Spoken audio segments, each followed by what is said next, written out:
Last episode में हमने देखा था कि यंसु सीधे उस प्लेस में पहुंच जाता है जहाँ पर विनी की पढ़ाई चल रही थी और अब यंसु चिल्लाते हुए कहता है कि आखिर किस मास्टर की इतनी हिम्मत हुई जिसने मेरे ऑर्डर को खारिज किया। तब ये मास्टर बिना कुछ बोले बस यंसु की ओर एक बार देख लेते हैं, जिस पर अब इस मास्टर को देखते यंसु के मुंह से कुछ बोला भी नहीं जा रहा था। तब फर्स्ट प्रिंस लाव यंसु की ओर देखते हुए कहता है कि अचानक से तुम्हें ये क्या हो गया, और फिर लाव इस कमरे की ओर देखता है जहाँ पर विनी पूरे मन से बस पढ़ाई में ही घुसी हुई थी और फिर लाव की नजर भी इस मास्टर के ऊपर पड़ती है, जिन्हें देखते फर्स्ट प्रिंस लाव सीधे इस मास्टर को ग्रीट करते हुए कहता है कि सैफू हमें बिल्कुल भी उम्मीद नहीं थी कि इतने दिनों के बाद हम आपको देख पाएंगे। और अब इस मास्टर को देखते हुए यंसु अपने मन में कहता है कि मुझे यकीन नहीं हो रहा कि बस इस छोटी बच्ची के लिए सेवन ने हमारे यन फैमिली की इंपीरियल टीचर को बुला लिया है, वो भी उसे जिन्होंने मुझे एजुकेशन से ज्यादा पनिशमेंट दी है। और फिर यंसु एकदम से जमीन में लौटते हुए कहता है कि मास्टर हमारी पढ़ाई तो कब की कंप्लीट हो चुकी है, तो फिर इसके बावजूद भी आपने यहाँ पे आने की कष्ट क्यों किए। जिस पर ये मास्टर कहता है कि यंसु मेरे ख्याल से तुम मेरे सिखाए हुए डिसिप्लिन को भूल गए हो, क्योंकि मैंने तुम्हें बचपन में ही सिखाया था कि कभी भी किसी भी टीचर से रिस्पेक्टफुली बात करना, लेकिन तुमने तो मेरे सिखाए हुए सारे लेसन के पर खच्चे उड़ा के रखे हैं, यानी अब मुझे फिर से तुम्हें वो सारे लेसन सिखाने होंगे। जिस पर अब इस मास्टर इतना कहते ही हम देखते हैं कि विनी के साथ साथ इन दोनों को भी स्टडी करने के लिए बैठा दिया जाता है और बेचारे यंसु को गुरुजी का प्रसाद भी मिल जाता है। तब इन दोनों को देखते हुए विनी पूछती है कि आखिर तुम दोनों यहाँ पे क्या कर रहे हो, क्या बुरे प्रिंस ने तुम दोनों को भी पढ़ने के लिए कहा। जिस पर लाव कहता है कि छोटी गुड़िया हम तो यहाँ पे बस तुम्हारे साथ खेलने आए थे, क्योंकि हमें लगा कि सेवन के जाने के बाद तुम अकेले बोर हो रही होगी। तब ये मास्टर किताबों के बीच से झांकते हुए कहते हैं कि क्या मैं भी तुम लोगों के साथ खेल सकता हूँ, जिसे देखते ये लोग चिल्लाते हुए सॉरी सीफू कहते हैं। और अब सीन चेंज होता है और हम देखते हैं कि सेवन इधर कुछ लोगों को जान से खत्म कर रहा था। तब ये सैनिक सेवन से पूछता है कि लॉर्ड आपने तो इन लोगों को खत्म कर दिया, तो अब भला हम ये पता कैसे करेंगे कि ये लोग किसके आदमी थे। जिस पर सेवन इसे एक लेटर देते हुए कहता है कि मुझे पता चल चुका है कि इन सब के पीछे कौन है, इसलिए इस लेटर को सीधे वी फैमिली के एम्परर के पास पहुंचा दो। और अब इधर अब हम इस मास्टर को देखते हैं जो अभी भी इन तीनों को पढ़ा ही रहे थे, जहाँ पर इन तीनों को भी मजबूरन पढ़ना ही पड़ रहा था। जिस पर अब यंसु लाव को इशारा करते हुए कहता है कि भाई हमें जल्दी यहाँ से निकलना होगा, वरना बस कुछ ही देर बाद सेवन भी यहाँ पे पहुंच जाएगा।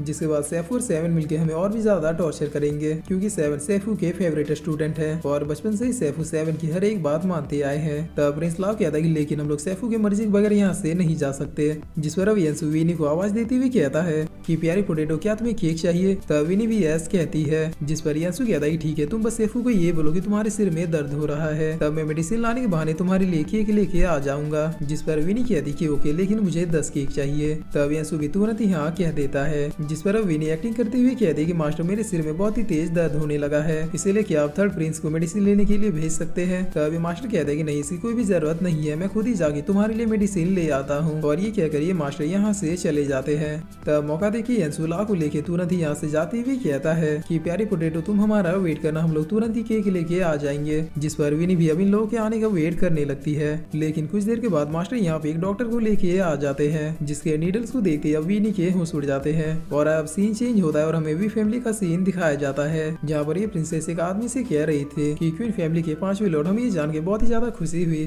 कि आप भी उसी फैमिली को डिस्ट्रॉय करने में हमारा साथ दे रहे हैं। तब ये आदमी कहता है कि नहीं, ये कोई बड़ी बात नहीं है, दरअसल उसी फैमिली को डिस्ट्रॉय करने से ज्यादा मैं उस सेवन को खत्म करने के लिए उतावला हूँ, और यही वजह कि मैं भी आपका साथ देने के लिए रेडी हो गया, क्योंकि आपने भी बताया कि आपका सबसे बड़ा दुश्मन वो प्रिंस सेवन ही है। तब ये प्रिंसेस भी यस कहते हुए बहुत खूब कहती है। और अब इन लोग जाने के बाद ये सेविका कहती है कि प्रिंसेस क्वीन फैमिली तो वैसे भी डिस्ट्रॉय हो चुकी है, तो फिर इसके बावजूद भी आप इस यूजलेस से हाथ क्यों मिला रही है। जिस पर ये प्रिंसेस अपने बॉडी को खुजाती हुई कहती है कि बकवास बंद करो, चुपचाप मुझे जल्दी से मेडिसिन दो। तब ये सेविका मेडिसिन निकालते हुए कहती है कि प्रिंसेस आखिर आपकी ये किस टाइप की एलर्जी है जो सिर्फ आपके आसपास किसी मैन के होने से एक्टिव हो जाती है। जिस पर ये प्रिंसेस अपने बॉडी में इस मेडिसिन को लगाते हुए कहती है कि मेरी एलर्जी बस तभी एक्टिव होती है जब वो पर्सन मेरे सामने होता है जिससे मैं नफरत करती हूँ। और जहाँ तक रही बात कि मैंने इस यूजलेस प्रिंस से हाथ क्यों मिलाया, तो अभी के लिए तुम बस इतना जान लो कि सेवन को मारने का सबसे बड़ा हथियार यही होगा। जिसके बाद अब सीन चेंज होता है और हम इधर का सीन देखते हैं, जहाँ पर विनी रोते हुए कह रही थी कि मास्टर मैं आज के बाद झूठ कभी नहीं बोलूंगी। तब यहाँ पे कुछ देर बाद अब सेवन भी आ जाता है,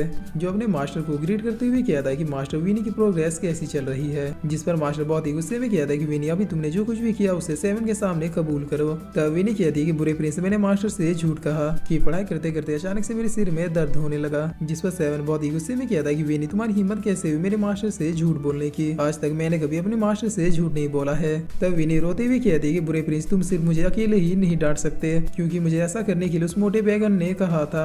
जिस पर अब चीफ सर्वेंट भी रोते हुए कहता है कि लॉर्ड हमारी प्यारी गुड़िया बिल्कुल सही कह रही है, ऐसा करने के लिए जरूर थर्ड प्रिंस ने विनी को कहा होगा, क्योंकि आपके जाने के बाद यहाँ पे थर्ड प्रिंस और फर्स्ट प्रिंस आए थे और थर्ड प्रिंस ने विनी को अपने लिए चाय सर्व करने के लिए कहा था। जिसे सुनते ही सेवन कहता है कि क्या। तब शीप बताता है कि थर्ड प्रिंस ने कहा कि विनी है तो एक सर्वेंट ही, इसीलिए विनी उनके लिए चाय और नाश्ते को सर्व करे। जिस पर अब सेवन कहता है कि यंसू की ये मजाल। और फिर सेवन विनी की ओर देखते हुए कहता है कि अभी और अब से पूरे यन फैमिली में ये बात फैला दो कि मैं इस मूंगफली को सर्वेंट की पोजीशन से हटा के प्रिंसेस की पोजीशन पे नियुक्त करता हूँ। जिसके बाद अब सीन चेंज होता है और हम एम्परर यन के पैलेस को देखते हैं, जहाँ पर एम्परर यन बहुत ही गुस्से में सेवन के ऊपर किताबों फेंकते हुए कहते हैं कि आखिर तुम्हारी हिम्मत कैसे हुई, तुमने किससे पूछकर उस छोटी बच्ची को प्रिंसेस का दर्जा दे दिया। तब सेवन कहता है फादर आपने भी तो क्वीन फैमिली के उन दोनों प्रिंसेस को अपने पैलेस में प्रिंसेस का दर्जा दिया हुआ है। जिस पर एम्परर यन कहता है कि क्या तुम अपनी तुलना मुझसे कर रहे हो, मैं एम्परर हूँ, मैं जो चाहे वो कर सकता हूँ। तब सेवन कहता है कि फादर प्लीज आप इसे मेरी एक विश समझ के पूरी कर दीजिए, वो बच्ची बहुत ही ज्यादा इनोसेंट है जिसकी वजह से यंसू उसे हमेशा परेशान करता है,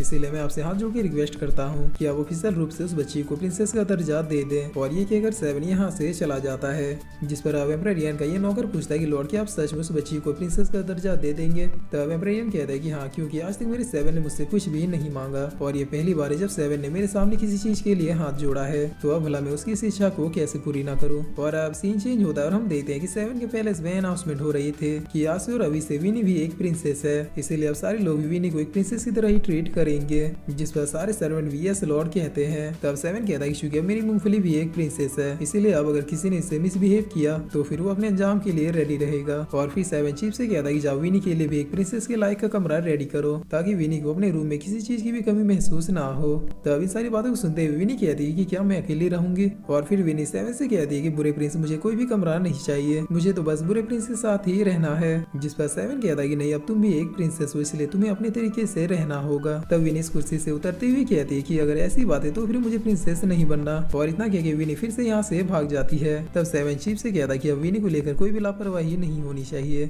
और जितना हो सके उतने सर्वेंट को विनी के साथ ही रखिए। जिसके बाद अब सीन चेंज होता है और हमें रात का सीन दिखाया जाता है, जहाँ पर सेवन अपने कमरे की ओर आते हुए सर्वेंट को देख के पूछता है कि तुम यहाँ पे क्या कर रही हो। तब ये सर्वेंट कहती है कि लॉर्ड आप अपने कमरे में ही जाके देख लीजिए। जिस पर सेवन अब जैसे ही अपने कमरे में आता है तो देखता है कि विनी किसी छिपकली की तरह उसके बेड से चिपकी हुई है। तब सेवन तुरंत ही आके विनी को उठाते हुए कहता है कि जाओ जाके अपने कमरे में सो जाओ, लेकिन सेवन के उठाने के बावजूद भी विनी इस बेड से नहीं उठती है। तब सेवन कहता है कि आखिर मैं इस मूंगफली को उठा क्यों नहीं पा रहा। जिस पर ये सेविका कहती है कि लॉर्ड दरअसल बात ये है कि प्रिंसेस विनी ने अपने कपड़ों में ग्लू लगा के इस बेड को खुद से चिपका लिया है ताकि कोई भी इसे यहाँ से ना उठा पाए। जिसे सुनकर सेवन कहता है कि ये मूंगफली नहीं सुधरेगी और ये कहकर सेवन अपने बेड के ब्लैंकेट से विनी को लपेट देता है। तब विनी बहुत ही गुस्से में कहती है कि बुरे प्रिंस तुम मुझे यहाँ से इस तरह से अपने कमरे से नहीं निकाल सकते। और फिर इसी के साथ ये एपिसोड यहीं पे खत्म होता है।